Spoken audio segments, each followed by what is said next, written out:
Когда вот мы работали в колхозах, вот в 7 классе у нас был классный руководитель Борис Иванович Захаров. Вот, он здесь у нас был классным руководителем в 7 классе, потом он был директором 12-й школы много лет.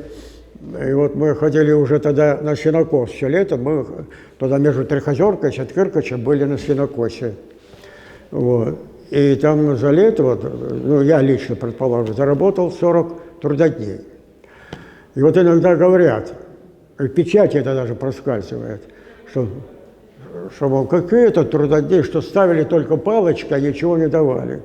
Вот нам по результатам этого года, 40 трудодней, уже после, когда закончилась уборочная страна, я не помню, конечно, сколько это там в килограммах и так далее, но, значит, получили какое-то, я лично, получил какое-то количество зерна, картошки там, значит, капусту, там, морковь, там, свекла немножко и так далее. Даже дали лошадь с повозкой.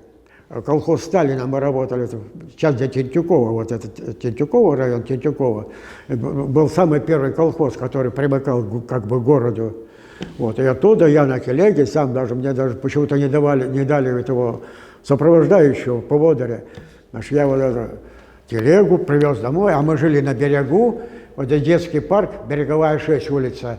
Сейчас эти дома общественные седы старые, это Сухановский дом такой известный был, вот в этом доме жил, значит, он привез этот урожай.